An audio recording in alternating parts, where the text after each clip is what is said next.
Are you expecting this to be a turning point? I'm not a body language expert, but I think that looked good, right? I thought that was really good body right? language. Yeah, I think you're open to joking about, right, you're relaxed. So I don't think it'll be a turning point.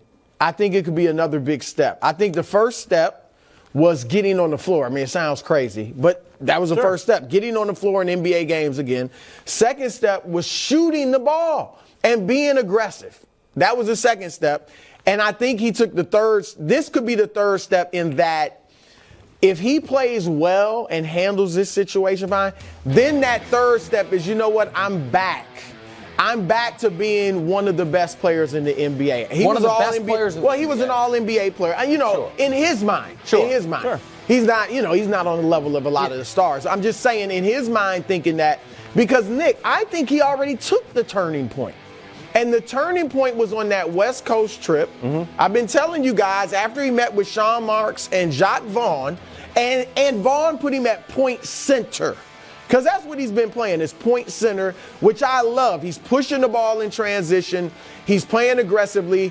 And then when he's in the half court without the ball, he's at the dunker spot a lot. Yeah. And his passing has been contagious for that team. The ball, I know it's 3 games. But over these 3 games, he's averaging 16 points, 7 rebounds, 5 assists. He's pushing the ball. His defense is better, and the ball is moving on that team. So I think he's already took the turning point. Okay, so I want to talk about those 3 games for a moment, and then I want to say the counter side to that of what it could be. So the first game that was the best game he's played in 2 years was 11-5-3 in a 32-point loss, where they allowed 150 points, and that was the best game he'd played in 2 years. Then the next game was 15-13-7, where he fouled out at the end in a win against Portland. But legitimately good game. It was a legitimately good game, but he also fouled out, and that's been an issue for him. And then this past weekend, at home against the Grizzlies without their 3 best guys, he had the best game he's had in 3. They were each the best game, 22-8-5. Right, he's improved. So I am not saying that to take anything away from him, nor am I saying it to add anything to it. I think it is, this is the benefit of low expectations. Was he came in with, can you get on the court? Can you take a shot? And so those games, it's like, wow, we're getting close to what we had hoped it would be for Ben Simmons. And that is why tonight makes me a touch nervous for him. Jeez. As someone that roots for Ben. I know I'm not a Nets fan, but I do root for Ben for a long time. Long time history of me rooting for Ben Simmons, arguing on his behalf. Even prior to me becoming a Clutch client, I've rooted for him. For months now. Well, I've been, I think, fair and accurate, but that's fine. I worry if tonight goes poorly, if these 3 games are 3 steps forward and this is 11 steps back. I think if tonight goes well, it is a very positive sign, because this is the most pressure that is going to be on him until he plays in a playoff game again. Maybe more pressure in some ways than a playoff game would be if the playoff game's against, Atlanta or whomever. Mm-hmm. I guess they wouldn't be playing Atlanta, but you know what I mean. Anyone other than Philly.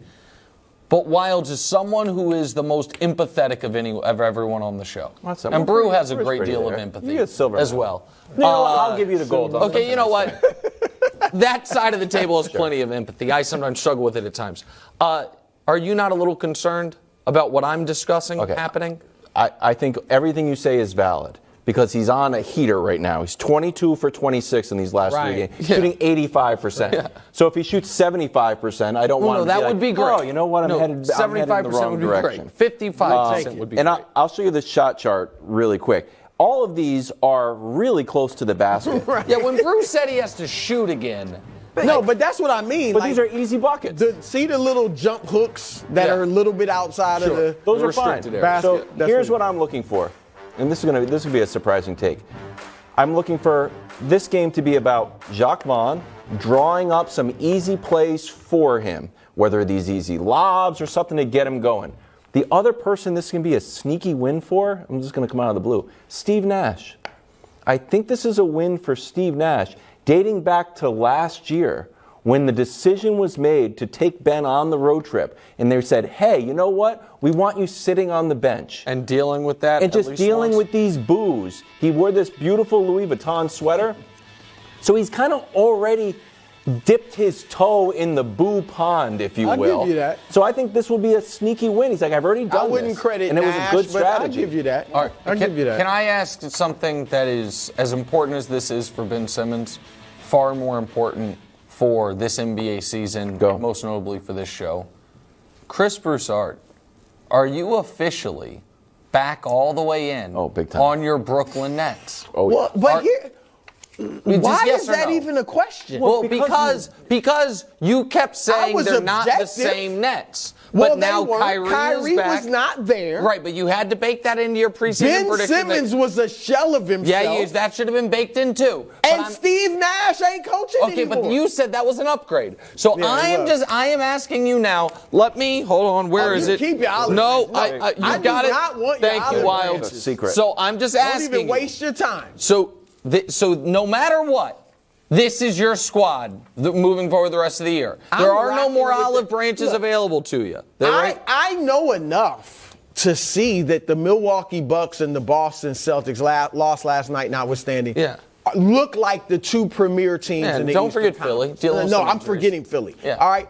But I feel good about my Nets pick. Ben Simmons is on the come. All right?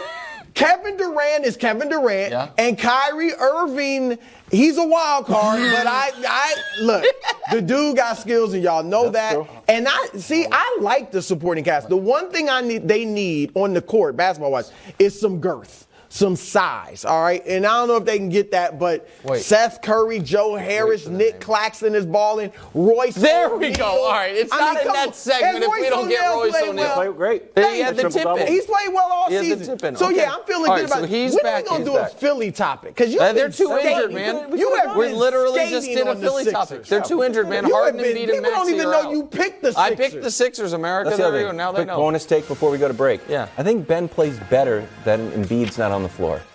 I think Embiid would be intimidating.